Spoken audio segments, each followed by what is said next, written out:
Hello everybody, welcome back to another Warcraft Rumble video. Today we're taking a look at my best deck for the leader, Old Murk-Eye, who is one of the leaders for the Beast faction. Before we dive into that, I do want to give a huge thank you to Blizzard for sponsoring this video. So here is the deck. Let's first take a look at the leader himself, Old Murk-Eye. He is an extremely fun leader to play in Warcraft Rumble because he promotes a very fast and swarmy playstyle because of his ability, March of the Murlocs. Now with Old Murk-Eye, for 5 seconds after you deploy him, for every gold that you spend on another mini, it'll summon a Murloc Tidehunter at your base. And this can quickly lead to a ton of swarm where you overwhelm your opponent. Now, we are rocking the talent Marathon of the Murlocs, which increases the duration of the March of the Murlocs effect by an additional 5 seconds. So instead of having 5 seconds respawn Murloc Tidehunters, you now have 10, which makes a massive difference. That is definitely, in my opinion, the best talent out of the three for Old Murk-Eye. Now, for the other minis in our army, in the first slot, in the Beast slot, we have the Beast Prowler with the On the Prowl talent. This talent grants the Prowler a stealth and additional stun when attacking from stealth, which pairs very well with his charging initial attack. In slot 2, we have the Murloc Tidehunters with the Safety Bubble talent. The Safety Bubble basically allows them to block the very first attack against them, regardless of how much damage it deals. And because these units have fairly low health, this is a very effective talent. And I think probably the best of the three. In the third slot, we have the Fire Elemental with the Molten Core talent. Now, if you have the option, I would recommend going for Immolation Aura first, where it periodically damages nearby enemies. That is by far stronger than Molten Core in my opinion. Unfortunately, we unlock Molten Core first, so I have to wait until we upgrade it to rare before we can get the Immolation Aura. But if you have the option, go for that one first. In the fourth slot, in the spell slot, we have the Cheat Death spell with the Vampirism talent. Now, Cheat Death is very important for this particular army because a lot of your units, especially the Murlocs spawned from the Marathon of the Murlocs effect, they all have very low health and therefore die very easily. However, with the Cheat Death spell, it prevents your units from dying for a specific duration. So you can quickly drop this on your units if your opponent has like a spell coming down or a splash damage unit, and this will allow them to stay alive a little bit longer and maybe even destroy that target before they get destroyed themselves. Now, and with this specific talent, not only are they immune from dying, they also get healed for all the damage they deal as well. Moving on to the fifth slot here in the Unbound slot, we have the Whelp Eggs with the Flame Burst talent.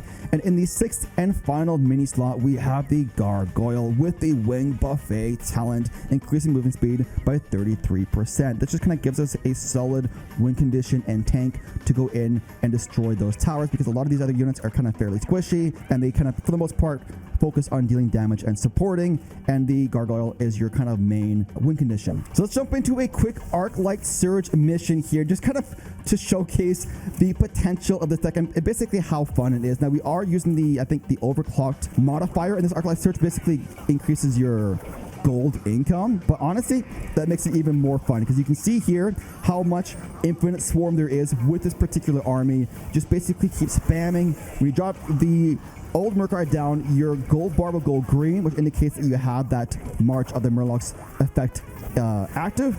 And for all of the gold that you spend, for each gold, one of the Murlocs will spawn out. So you can see how much swarm there is all across the map. It is absolutely absurd. Let's go in with a Fire Elemental here, tank for our push.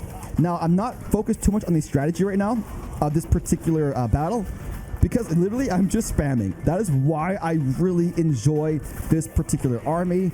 It is a ton of fun to play. It is just infinite swarm, spam things down, very fast paced, and it is so much fun for clearing some of those missions that are relatively easier, where you don't necessarily have to think too much. Now, you can play more strategically, but for maps like this where you have the overclocked modifier, we get extra gold, it's a ton of fun. Instead of using like a slower play style build, you just jump in here, you have so much more gold, just spam these units down. There's infinite Murlocs spawning out, and honestly it makes the battles very, very fast, and it makes it very efficient for farming those Arc-Light Surges. Now, we'll also play some heroic missions afterwards to showcase that this deck can actually work in more serious battles, but let's just place one more of these here. Let's go in with the Kobold, and then we're already back to another Old Murk-Eye. Let's go on the right side. Let's go our big beefy tank there. Let's get some Murloc Tidehunters. We can see the bubble Prowler up here on the right. And we're already just spamming basically all the lanes, taking those towers, and you can just see how fast-paced this army is. It is so much fun. If you haven't tried it out, you really got to give it a try. It keeps everything just engaging and immediately infinitely swarming. Let's go in here with this Whelp Eggs, another Prowler. Here you can see they're just like constantly spamming these Murloc Tidehunters in the bottom there. Just infinite spam after infinite spam, and the boss is already down. Such a fast way to clear out your Arc-like Surge, especially when you have this modifier with the increased gold, but honestly, it works even without the modifier as well. Just basically, there's just less Murlocs, and the battles are a little bit longer because of the lower gold income, but it's the same basic idea of infinite swarmage. Let's go in here, get to my old Murk-Eye before I spend too much gold. Boom, there we go. I haven't even have to use the cheat death. The cheat death basically isn't too necessarily because we are playing the Arc-Light Surge with the modifier, and so we don't necessarily need to be more strategic right now. But when we get to the heroic missions where you don't really have the extra gold income, that's where the cheat death use can become very critical. Or if you're playing it in PvP battles, it can also become very critical in those scenarios as well, because successfully using that cheat death can just really turn the tides of certain interactions. Let's go here. Let's get down over here. We have a bunch of swarm going in now. Let's cycle towards our old Murk-Eye one more time. And okay, cool. Let's go here. Prowler, Fire Elemental. And then the boss is gonna go down here soon. Put another one of these guys down. And maybe we'll use our cheat death here. There we go. Yes, they can heal up for that moment. Drop some Whelp Eggs here to destroy these dudes. This is where you kind of get into some trouble with this particular army, when they have those heavy swarmers like the Pyromancers and the Ogre Mage. But that's where the Fire Elemental and the cheat death can come into play. Let's go in here with the Whelp Eggs on this dude. Prowler here. Come on, come on. There we go. Yes. Get another Fire Elemental here, please. Let's cheat death these dudes right now. Whelp Eggs on top here. Keep it going, keep it going. And so you can see the cheat death basically allows them to break through those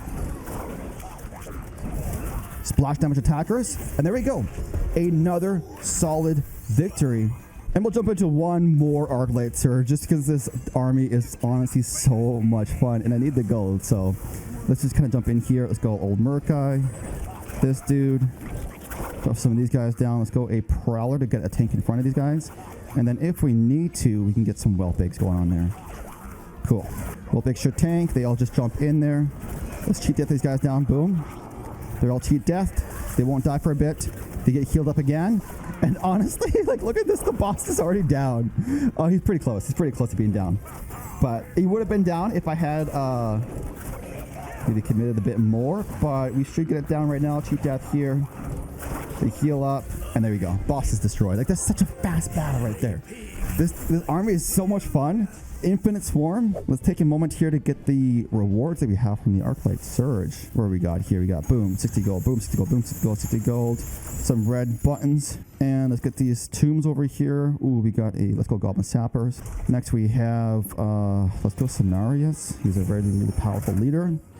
Prowler. And let's go for the Whelp Eggs. We got one more to claim. Let's go for the Bog Beast.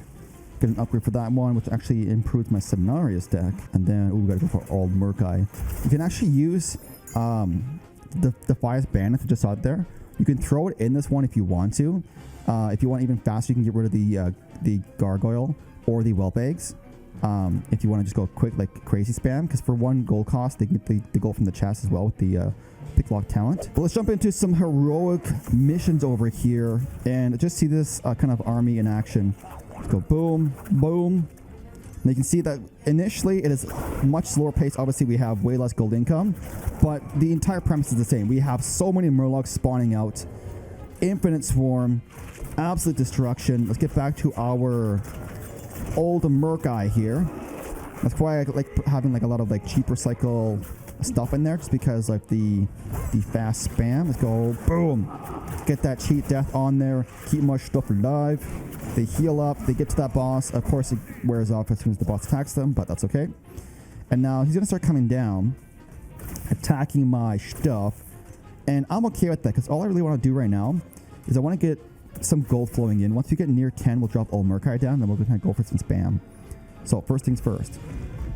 Old Murk-Eye going down. Then we go in with the Gargoyle. Murloc's going in. Let's get to our cheat death spell. And, oh, that doesn't matter. Seems like we need it. Boss goes down so easy. Boom. There we go. Claim reward. We get over here for the reward. Ooh, let's go in with the Footman. And then probably the Polymorph. You know what? We gotta go Mountaineer. And we'll do one more heroic mission over here. What do we got going on? Alright, so we don't have an old Murk-Eye.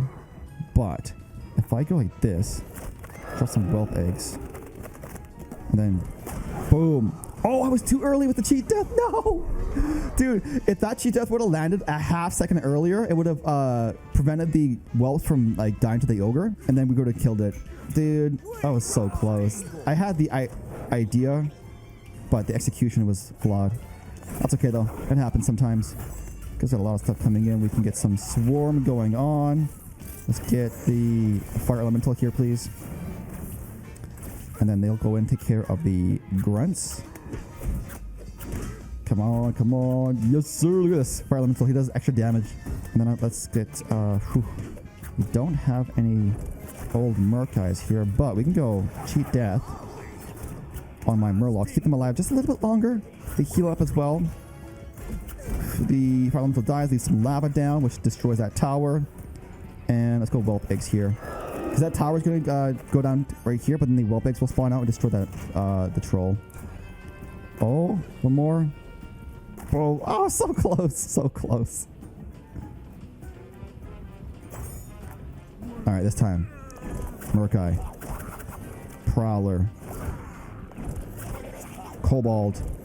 Bunch of swarm. And I don't think we can afford the cheat death in time for the ogre mage, but I'll try. There we go. Yes. Boom. Keeping everything alive. Let's go. Now we got to defend this tower here. Oh no. Come on. Destroy it. Oh, so close. Almost one more shot against me. Dude, we gotta defend like we never defended before. I overcommitted a little bit on that push. That's okay though. Because if we just don't take any tower damage, we should be able to win. He might spawn like a Quillbore on me. He does have the Unbound unit in there. But I'm hoping my whelp eggs can destroy him. They do. Cool. So we got a little greedy there. We had a few misplays, especially early on with the whelp eggs and the cheat death. We basically wasted 3 gold there. So it would have been a lot smoother if we didn't do that. But it's a really, really fun deck. So let's go over and take one last look at the deck itself. And, oh, first we got to get a reward over here, of course. That's the whole reason we play this mission. Boom, there we go. Let's go for the Baron. Very strong leader. And the Fairy Dragon. Cool. There we go. There we go. So here is the army one more time. Give it a try yourself. Old Murk-Eye, extremely fun leader to play. Very, very fast paced. Marathon on the Murlocs is the talent that I would suggest. Prowler, we have the Murloc Tidehunters, the Fire Elemental, Cheat Death, Whelp Eggs, and the Gargoyle. In terms of other options you can use in there, you can throw in a Griffin Rider for some extra range. You can throw in the Defiance Bandits. There's tons of different options here, but this is the configuration that I'm currently enjoying and is working well for me. Give it a try by downloading Warcraft from the link down below in the description. And if you are looking for a guild, we are currently recruiting. There is the information. Go ahead and join. Once again, if you're thank you to Blizzard for sponsoring this video.